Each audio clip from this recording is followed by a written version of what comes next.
대한민국 축구대표팀의 위리겐 클린스만 감독 선임, 너무나 많은 분들의 우려와 걱정과 정말 많은 그 불신들이 나오고 있어서 한준TV에서 정말 이례적으로 긴급 진단 대토론 최초 3인 출연 콘텐츠를 만들게 됐습니다. 그러니까요. 세계적인 축구 전문지 포포투 한국판의 정지훈 편집장, 그리고 대한민국에서 이분보다 독일 축구에 대해서 잘 얘기해 줄 수 있는 분은 없다, 부버지 김현민 기자 모셨습니다. 안녕하세요. 예, 안녕하세요.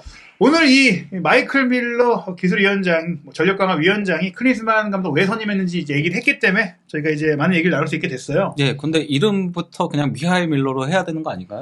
본인이 마이클 예, 아는데 예. 제 말은 예. 영어를 그렇게 잘하는 게 아니던데요. 그렇죠. 아니, 그 영어를 잘하면은 마이클 밀러 뭐 이렇게 하는 게 예. 그건데 그냥 독일인으로 하는 게 나을 것 같은데 그냥 예. 그 독일어 통역을 데려오는 게 낫지 않았을까 싶은 생각이 들던데요. 예, 그러니까 회견 이번- 내용이 예. 좀 어수선했어요. 그러니까 이번 기자회견을 들으면서 느꼈던 건, 영어가 이렇게 쉽게 들릴 수도 있구나. 그러니까 큰 어떤 이렇게 복잡한 단어를 얘기하는 게 아니라 되게 느려요, 말도. 그 반복어가 많았죠. 맞아요. 예. 그 얘기는 어휘력이 떨어지고 결국에는 이제 영어로 본인의 전문성을 완벽하게 표현하기는 어렵다. 즉 우리 수준의 영어 아니냐. 예. 그래서 예. 약간 좀 그래서 기자회견이 상당히 실망스러웠죠. 예. 뭔가 그 디테일한 얘기들을 듣고 싶었는데 안 그래도 클린스만 감독은 선임 이전부터도 조금 반대하는 여론들이 많았으니까 예. 조금 더 전문적인 얘기들을 해주면서 이런 것들에 대한 궁금증을 해소해 줬어야 됐는데 예. 도리어 잘 하지 못하는 언어로 그것도 힘들게 대화들을 하면서 하다 보니까 도리어 그냥 두루뭉실한 얘기들의 반복밖에 없었어요. 게다가 사실 저도 벤투 회견을 예전에 많이 가봤는데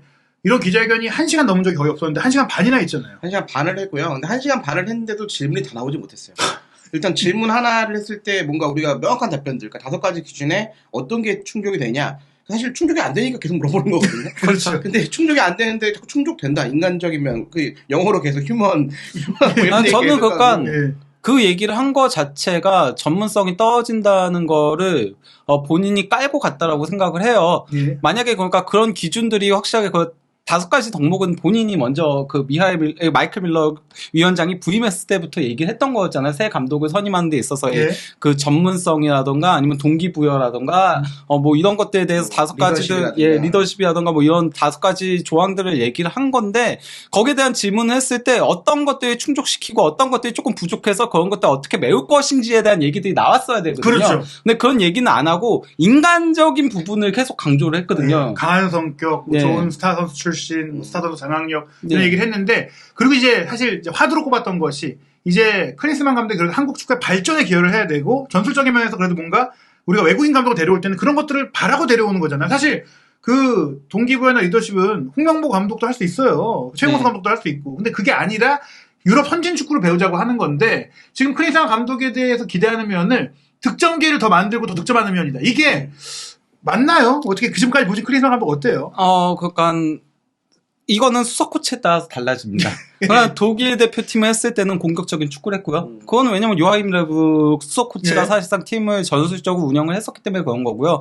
헤어초크 그 수석 코치가 했을 때 그때는 약간 조금 그래도 속도감 있는 축구를 하긴 했어요. 예, 예. 그때는 속도감 있는 축구를 하긴 했었거든요. 물론 그렇다고 해서 공격 축구를 하겠다라고 했는데 그거를 완전히 충족시키진 못했었어요. 미국 예. 내에서의 평가도 그렇긴 했었거든요. 예. 그래도 어쨌건 속도감을 살린 조금 압박 축구 이런 것들 했다면요.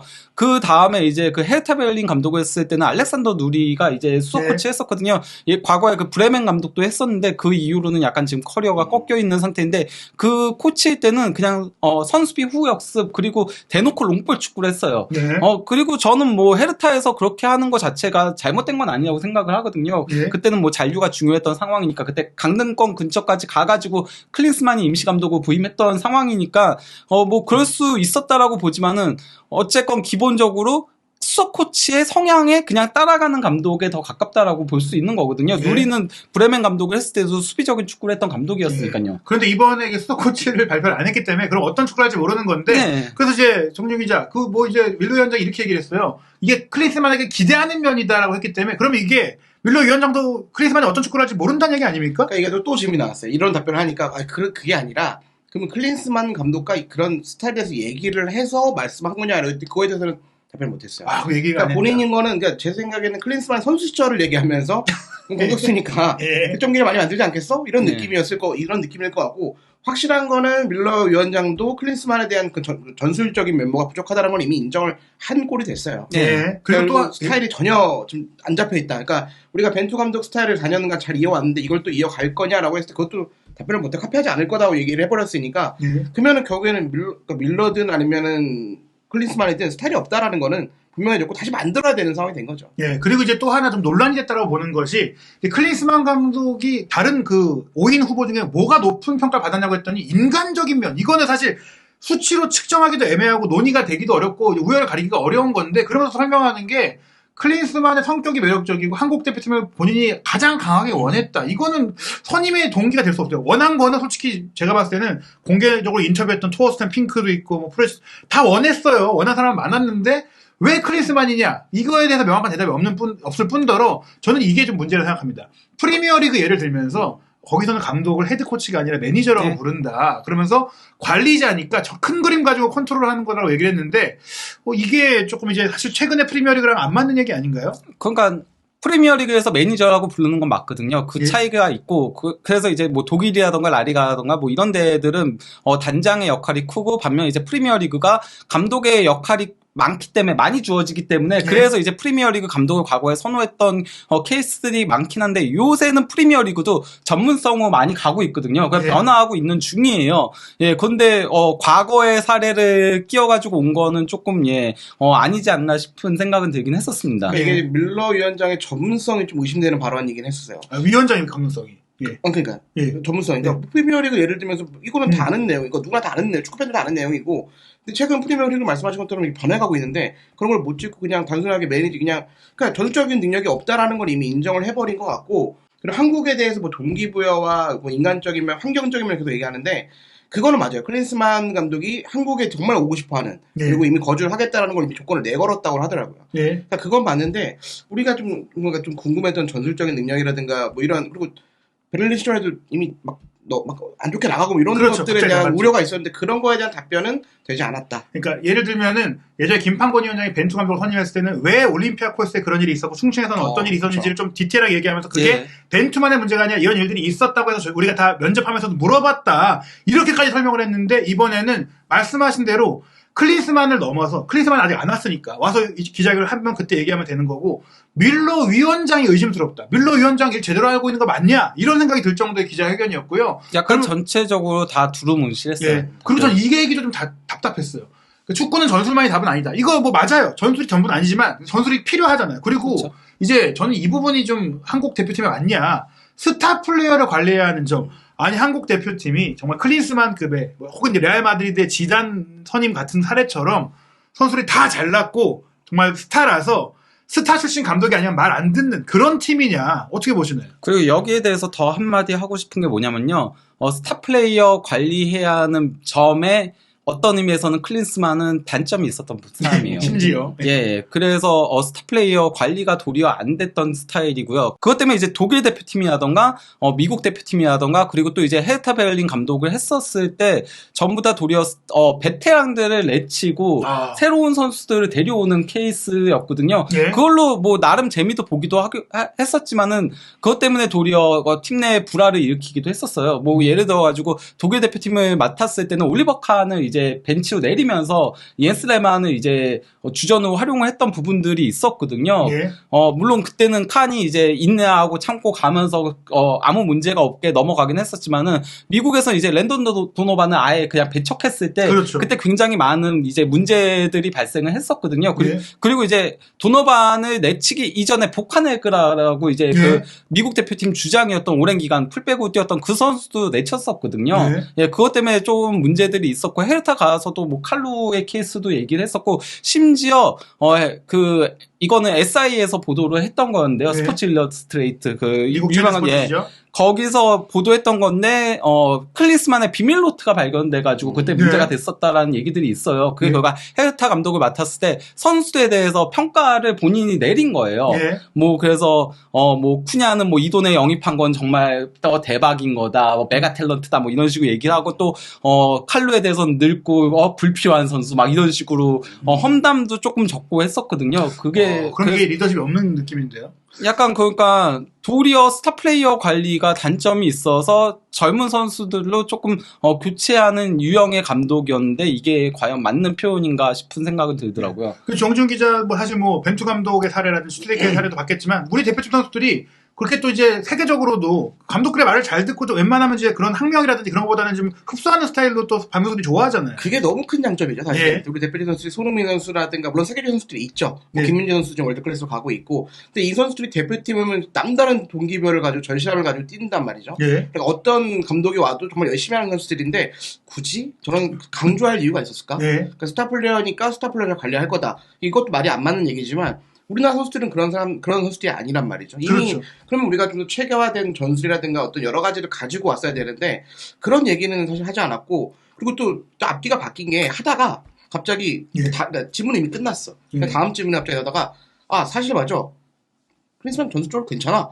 라고 얘기를 해버린 거야. 그래서, 그럼 왜 그러냐고 또 얘기를 하니까 TSG를 너무 많이 하는 거야. 그럼 그게, 사실 이건 스터디 그룹이잖아요. 그걸 했다고 과연 전술적으로 뛰어난 감독이냐? 라고 설명하기에는 좀 어려움이 있는 거죠. 결국에는 정리해보면, 밀러 위원장의 말이 앞뒤가 다 안 맞는다. 스타 플레이어를 관리하는 점이 능력이라고 얘기했는데, 그렇지도 않고, 근데 또 우리나라 대표팀이 스타 플레이어 관리가 필요한 구성이 아니고, 그런 성향이 아니기 때문에, 밀러 위원장은 지금 클린스만을 선임한 그 이유와 선임한 효과에 대해서 제대로 말을 못하고 있다. 그랬기 때문에 사실은 이런 우려들을 불식하기 위해 가장 우리가 궁금해했던 게, 사단을 어떻게 구성하느냐, 코치진은 어떻게 구성하느냐였는데 그 부분에 대해서 지금 어떻게 됐나요? 일단은 질문이 당연히 나왔죠. 한국인 코치는 몇 명으로 할 거며 아니면은 사단이 있냐? 일단 사단은 없는 걸로 이미 확인이 됐고 그럼 코치를 데리고 와야 되는데 그럼 아직은 없다. 협상 중이다라고 그랬고 한국인 코치에 대해서도 일단은 뭐 얘기를 하고는 있지만 결정된 건 없다. 라고 얘기가 나왔고 그러니까 어떻게 보면 수석 코치 지금 전술적인 코치가 되게 중요하잖아요. 결정된 건 아무것도 없는 거죠. 클린스만 감독 같은 경우는 원래 사단이 없는 걸로 유명하죠. 뭐 저번 방송에서도 얘기 드렸다시피 독일 대표팀 했을 때는 외부가 뭐 본인이 데려온 게 아니고 독일 축구협회에서 애초에 임명을 한 케이스인 거고 그리고 또 이제 헤어초크가 그나마 이제 본인의 인맥을 통해서 데려갔던 케이스인데 그 사람 같은 경우는 감독급으로 올라가서 이제 결국은 결별하게 된 케이스인 거고 물론 뭐 안 좋게 헤어진 거나 그런 건 아니지만요. 그리고 또 이제 누리 같은 경우도 그냥 별로 그 연관성이 없는 사람이었거든요. 그냥 본인의 사단, 코치 이런 것들이 아니었어요. 애초에 이 사람 자체가 독일 대표팀 맡고 그 다음에 이제 미국 대표팀 맡기 전까지 2년 넘게 공백기가 있었고요. 또 이제 미국 대표팀 맡고 헤르타 베를린 감독 맡기 전까지 3년간의 공백기가 있었고 그리고 헤르타 베를린 감독으로 2달 했어요. 72일 감독했잖아요. 그 72일 감독을 하고 나서 또 공백기가 3년인 거잖아요. 그렇게 되면 거의 6년 동안 그냥 72일 감독한 게 전부인 거거든요. 그러니까 당연히 본인의 사단이 없을 수밖에 없는 거죠. 그래서 들리는 얘기로는 한국인 코치를 약간 전술 코치로 내세울 수 있다. 그럼 우리가 가장 우려되는 게 어떤 한국인 시점이죠? 코치를 우리가 전술적인 우리가 디테일이 좀 원해서 유럽의 감독 그래서 유럽 감독을 선임한 건데 한국인 코치를 전술 코치 선임할 수도 있다는 얘기가 나오고 있는데 그러면 우리가 가장 우려했던 일이 슈틸리케 시즌 2. 그러니까 이게 뭐냐면 슈틸리케 감독이 왔을 때 사실 슈틸리케 감독은 물론 뭐 제가 봐서 감독으로 이력은 이제 클린스만보다 더 많았었어요. 뭐 여러 가지 경험도 그렇고 그리고 뭐 사실 그분은 또 선수 커리어로도 뭐 레알 마드리드에서도 활약했기 때문에 뭐 클린스만하고 뭐 결국 비할 바가 아니었는데 이 디테일이 부족하다 보니까 사실은 이제 아르무아 코치가 왔었잖아요. 아르헨티나 출신. 코치는 그분 피지컬 코치였어요. 그러니까 전술적으로 전혀 관여하지 않고 그냥 어떻게 보면 말똥말이냐 이런 얘기가 나올 정도로. 그렇죠. 그래서 신태용 감독을 미래적으로 이미 감독을 했던 사람을 아체 무승했던 사람을 수석 코치로 데려왔는데 그리고 나서 생긴 문제가 바로 뭐 이제 뭐 좀 그 관계들이 좀 좋지 않았다. 브라설도 많이 나왔고 신태용 감독은 사실 우리가 알지만.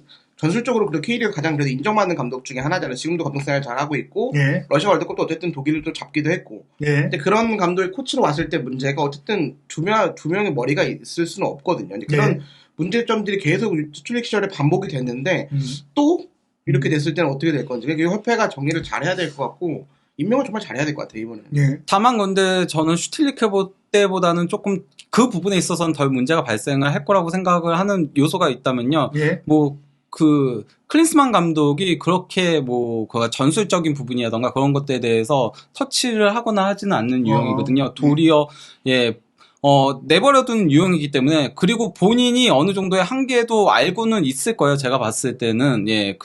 그래서 전체적으로 매니징에만 더 관심이 있는 감독이긴 해요. 실제로도. 예. 그래서 독일 대표팀에서도 본인이 먼저 물러났던 것도 있었거든요. 예. 너무 일이 바쁘고 그렇다라고 하면서, 그러면서 레브한테 자연스럽게 바통 터치가 됐던 부분들은 있기 때문에, 예. 그 부분에 있어서는 그래도 덜 불안은 발생하지 않지 않을까. 그러니까 머리가 두 개여서 싸움 날 일은 없지 않을까. 이미 독일에서 그걸 했고 또 미국에서도 그걸 했었기 때문에 사실상 그러면 수석 코치한테 거의 전술은 1임을 하면서 본인은 그냥 전체적인 매니징과 그리고 얼굴 마담 역할이라던가 뭐 이런 것들, 그 선수단 관리 같은 것들에 집중할 가능성이 있다라고 할 수 있겠죠. 근데 결국 그 얘기는 우리가 대표팀 감독을 외국인으로 선임한 목적과 안 맞아요. 이유가 굳이 약간 그거죠.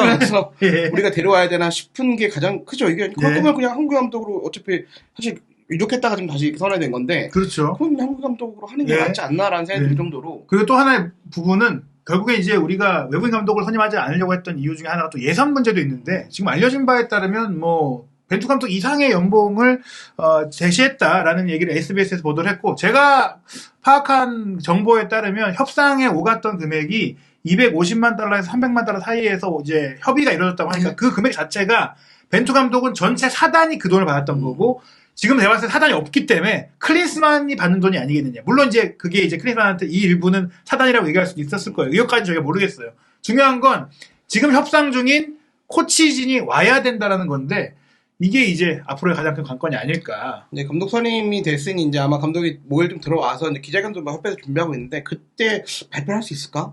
본인 코치진을. 그것도 지금 며칠 만에 해야 되는 상황이고, 그리고 좀 들리는 얘기가 이 클린스만과 협상기간이 되게 짧았다는 얘기가 있어요. 네. 그러니까 그냥 딱 우선 협상하고 어때? 긍정적이네? 해봐? 뭐 이렇게 된 거고, 사실 그래서 이제 불똥 논란이 나온 건데, 그러니까 이게 좀 걱정이 되는 거예요. 아무것도 준비가 지금 안 된 상황에서 그냥 클린스만이라는 이름값만 보고 데려왔는데, 그럼 앞으로 세부적인 걸 어떻게 할지가, 이게 또 그럼 며칠 만에 되면 또 어쨌든 논란이 너무 크게 됐고 지금 비판을 많이 받는 입장에서 뭔가 빨리 정해야 될 건데, 그럼 우리가 4년을 맡길 사람과 사단이 있어야 되는데, 이거를 또 단 며칠 만에 또 결정을 할런지, 이게 참 걱정이 많이 되는 거죠. 김혜민 기자님 보셨을 때는 그렇다면 이제 클린스만의 지금까지 행보라든지 네트워크를 봤을 때 좀 데려올 만한 뭐 코치가 있을까요? 그래도 클린스만이 미국 쪽에는 조금 네트워크가 있는 걸로 알고 있거든요. 본인이 뭐 미국에서 계속 생활을 하고 했었으니까, 그래서 뭐 그쪽으로 관련해가지고 피지컬 트레이닝이라던가 뭐 이쪽으로는 데려올 수 있는 사람들은 있긴 할 겁니다. 근데 이제, 수석 코치 쪽은 저는 솔직히 여태까지의 행보를 봤었을 때는, 이 부분은 우리나라 축구협회에서 따로 접촉을 해야 되지 않을까 싶은, 아니면은 뭐 한국인 감독으로 이렇게 선임을 한다거나 뭐 그런 식으로 가게 되지 않을까 싶은 생각은 있습니다. 사실은 이제 이 차두리 FC서울 유스 강화 실장이 그래도 이제 젊은 감각도 있고 열심히 공부도 하고 이런 이론가로서의 능력이 있다. 그래서 사실 전 개인적으로는 솔직히 이제 앞으로 한국 축구의 지도자를 키운다는 느낌으로 함께 하지 않을까 생각을 했는데, 최근 보도를 보니까 그래도 공신력 높은 매체를 보니까 차두리 실장 자체가 좀 고사를 했다. 이미 서울에서 역할이 상당히 있고요. 서울에서도 이미 역할이 있고, 또 어쨌든 미래에는 또 FC서울의 또 차기 감독으로도 많이 얘기가 나오고 있기 때문에 좀 대표팀이 만약에 왔을 때 또 엄청난 또 비판을 받을 수 있는 자리이기도 하고, 올까? 이런 생각이 들어요. 그러니까 또 모르죠. 또 모르죠. 협상을 해봐야 되는 얘기니까. 거기다가 어쨌건 그 보도상으로는 그 클린스만 선임 얘기가 나왔을 때 차두리 실장이 중간에서 연결고리 역할을 했다는 보도들이 나왔잖아요. 이게 키커즈에서도 나오고 국내 매체에서도 나오고, 그런 상태에서 만약에 코치로 들어가게 되면은, 그러면은 이거 커넥션 얘기가 나올 수밖에 없거든요. 그래서 당연히 제가 차두리 실장이었어도 그게 사실이 아닐지라도 그런 보도가 나왔으면은 부담될 거예요. 그래서 만약에 뭐 이제 월드컵을 앞둔 1년 전, 뭐 그럴 때 다시 오퍼가 와서 들어가면 모를까 현 시점에 오긴 쉽지가 않다. 근데 그럴 경우가 된다면 사실 차두리 실장을 기대했던 것은 뭐 언어 소통도 되고 이분이 이제 뭐 당시 TF도 함께 했기 때문에 네. 지금 클린스만 감독이 한국 대표팀에 적응하는 과정에 누구보다도 그래도 가교 역할을 잘할 수 있는 사람인데 선수들도 또 여전히 좀 관계가 좋고 리더십도 분명히 있고 예. 선수 사이에서는 되게 큰형처럼 잘 따르는 예. 선수기도 하고 그리고 이제 오산고 감독 시절에 전술적이가 그러니까요. 물론 평가가 이제 좋았죠. 유스긴 했지만 전술적인 능력이 상당히 있다라는 그리고 그 선수들이 지금 꽤 에피소드에서 뭐 강성진이라든가 지금 뭐 예. 이강범 이런 선수들이 잘 크고 있거든요. 그리고 예. 또 전술적으로 상당히 좋다. 그리고 제가 이제 가끔 이제 에피소드 담당이기 때문에 거기 구리 챔피언스 많이 가는데 항상 차두리 실장이 와서 안희수 감독과 전술적인 얘기를 하는 거 많이 봐요. 그래서 같이 서서 뭔가 얘기를 하고 안희수 감독이 많이 물어보는 게 많더라고요. 차두리 실장이 거기에 대해서 답변도 많이 하고 그러니까 그런 능력들이 있기 때문에 좀 오면 그래도 조금 이런 게 좀 누그러지지 않겠냐는 생각이 들지만 규명 기자 말들처럼 과연 그럴까? 사실 솔직히 뭐 이제 테크나tional 넘어서 현재 베스트는 차두리 실장이 아닐까 싶은데 이런 상황 때문에 좀 어렵다면 그래서 지금 언론에 또 나온 인물이 이제 최근 이제 라이언시티에서 그만둔 김도훈 감독인데 이제 그래서 이런 얘기 있었어요. 그러니까 클린스만이 전술적인 수석 코치가 없어서 한국의 감독급이 수석 코치 들어갈 수 있다 하면서 김도훈 감독 얘기가 나왔는데 저는 개인적으로 이제 김도훈 감독 그래도 열심히 했다고 생각하지만 울산 현대 팬들은 그렇게 좋은 기억이 아니거든요. 그리고 무엇보다 이 김도훈 감독은 어떻게 보면 이제 한국의 지도자라고 봤을 때 클린스만이랑 비슷한 매니저형 유형 감독 매니저형이고 공격수 출신이라서 공격수들한테 디테일을 잘 알려주지만 전술 전략적으로 뛰어난 감독이 아닌데 그럼 두 명의 클린스만이 대표팀에 있는 거나 마찬가지거든요. 지금 감독 출신의 수석퀴즈가 온다라는 얘기는 조금 들리고 있는데 이것도 참 걱정이 많은 거죠 사실은. 그래서 그래서 지금 솔직히 가장 오늘 회견과 오피셜 발표를 봤을 때 안타까운 건 코치 발표가 없었다. 그렇기 때문에 우리가 모든 게 지금 그 백지 상태인 상황이에요. 그냥 그러니까 마이클 밀러 위원장이 어떤 축구를 원하는지만 어느 정도는 감을 잡긴 했어요. 그가 계속 강조하던 게 전환이었거든요. 그리고 현대 축구에서 그게 굉장히 중요한 건 맞아요. 그거가 공수 전환, 수공 전환, 그리고 볼이 있을 때, 볼이 없을 때 전환 이게 얼마나 빠른지가 현대 축구에서 가장 중요한 요소로 작용하고 있는 건 맞는데 이게 그러니까 클린스만 감독이 그렇다라는 얘기를 한 건 아니었거든요. 그러니까 심지어 그 농담으로 얘기한 벨링엄 얘기할 때조차도 그 얘기가 나왔어요. 그 전환이 빠른 선수기 때문에 그래서 뽑았다. 그건 딱 밀러의 축구관이 어떻다 하는 것만 확인했지 클린스만의 축구관이 어떤지에 대한 확인도 못했거든요. 왜냐면 최소 그 김판곤 위원장 같은 경우는 벤투 감독 얘기했을 때 그건 전술적인 것들에 대한 얘기들을 했거든요. 많이 대화를 했고 포르투갈 감독들 사이에서의 떠도는 그 전술 주기와 관련된 얘기들 같은 것들도 다 했었거든요. 근데 그런 것들이 없었기 때문에 상당히 실망스러웠다라고 할 수 있겠죠. 덧붙이면 그러니까 벤투 감독이 그때 할 때는 면접을 볼 때 상당히 길게 그리고 많은 PT 자료를 가지고 나의 축구 스타일을 완벽하게 설명을 다 하고 김판곤 감독 그거에 대해서 또 질문을 하고 듣고 뭔가 이렇게 서로 왔다 갔다 하고 이제 그게 상당히 오래 걸렸어요. 근데 클린스만은 그런 게 아니라 그냥 저기 한국 오고 싶어? 오케이 이렇게 되는 느낌이어가지고 한국에 살고 싶어? 한국을 좋아해? 한국 축구 많이 봤어? 한국과 인연 많아? 사적인 약간 곁다리 얘기밖에 없어요. 그러니까 전술적인 내용이 없이 그냥 선임이 된 느낌이에요. 거기다가 김판곤 위원장 같은 경우는 아예 서두에 그런 것들도 깔고 갔었죠. 한국 대표팀이 그 외국인 감독 데려오는 게 얼마나 힘든 건지에 대한 그런 얘기들도 했잖아요. 그 현실적인 어려움들에 대한 얘기들을 먼저 깔고 갔잖아요. 심지어 제외된 후보들이 왜 안 됐는지까지도 다 얘기를 했어요. 그러면서 얼마나 이게 일단 연봉 맞추는 거 자체가 너무나도 힘들었다. 그리고 그 사람들이 유럽 생활을 포기하면서 한국에 오려면은 그만큼의 동기부여, 그게 곧 연봉을 얘기하는 거나 마찬가지였는데, 그래서 힘들었는데, 그런 과정에서 결국 그러면은 벤투 감독이 가장 최적의 선택일 수밖에 없었다라고 얘기를 했거든요. 그런 것들에 대한 얘기들도 조금 나왔으면은, 그러면 사람들이 어느 정도 납득을 할 수 있는 거잖아요. 왜 클린스만 감독을 선임할 수밖에 없었는지에 대한. 근데 그런 것들에 대한 얘기는 없고, 61명의 후보가 있었는데, 그중 5명이 추려졌고 그 중에 마지막까지 2명 왔다가 그리고 클린스만 왔다. 이렇게만 얘기했어요. 그 사람들이 그러니까 뭐 예를 들면 거절했으면 왜 거절한 이유가 뭔지에 대한 얘기들도 어느 정도 있었으면 했었거든요. 왜 언급된 인물들이 있었기 때문에 어느 정도 설명할 필요가 있고 그리고 그 감독들도 본인들이 얘기를 했기 때문에 얘기해도 무례한 게 아니에요. 그리고 저는 한 가지 또 아쉬운 게 김판곤 위원장은 애초에 그 얘기했어요. 능동적인 축구 뭐지 하면서 이제 디테일하게 우리가 감독을 뽑을 때 어떤 전술적인 기준을 갖고 뽑았는지를 얘기했는데 지금 밀러 위원장 재밌는 게 이름은 전력강화 위원장이지만 실제로 기술 위원장 테크니컬 디렉터거든요. 근데 테크니컬 디렉터가 테크니컬 부서의 수장이 축구의 전술은 그렇게 중요한 게 아니라고 말하는 것 자체가 말이 안 돼요. 모순인 거죠. 그래서 사실 안타깝지만 그래도 클린스만 감독이 선임이 됐잖아요. 그래서 우리가 네. 뭐 저주를 할 수는 없어요. 그렇죠. 잘 되길 아니, 바라야 돼요. 도리어 잘 되길 바라야죠. 예. 예. 그래서 이제 질문 드리고 싶은 건 그렇다면 이 클린스만 호가 출범해서 이제 아시안컵과 월드컵을 준비해야 되는데 야, 어떻게 모험을 해야 될까? 어떻게 해야 그나마 우리가 이걸 잘 맺을 수 있을까? 뭐, 어떻게 생각하시나요? 지난 방송과 동일하게 수석 코치 잘 선임해야 된다고 생각을 하고요. 예. 그리고 뭐, 어쨌건 현대 축구에 있어서 피지컬적인 요소들이 중요시 여겨지는 건 맞고, 또 이제, 히딩크 감독도 그랬었고, 많은 외국인 감독들이 국내 선수들한테 가장 약한 점을 지적했던 부분이 피지컬적인 부분이었거든요. 도리어 기술적인 부분이 아니었어요. 기술적으로는 한국 선수들도 상당 부분 수준이 올라와 있다. 네. 세계적인 수준과 크게 밀리지 않는다. 도리어 체력적인 부분, 이런 것들이 가장 떨어진다라고 했는데, 그 부분에 있어서는 그래도 클린스만 감독이 어느 정도 이점을 가져다 주는 부분들이 있다고 생각을 하고요. 그리고 이제 북중미 월드컵이잖아요. 예. 근데 이제 클린스만 감독이 그래도 미국 쪽에는 네트워크가 있으니까 나름 뭐 그 부분에 있어서도 긍정적인 요소는 있지 않을까. 특히 뭐 전지훈련장을 섭외한다거나 이런 것들에 있어서도 네트워크를 어느 정도는 활용할 수 있는 그런 요소들은 있다라고 보고요. 네. 예.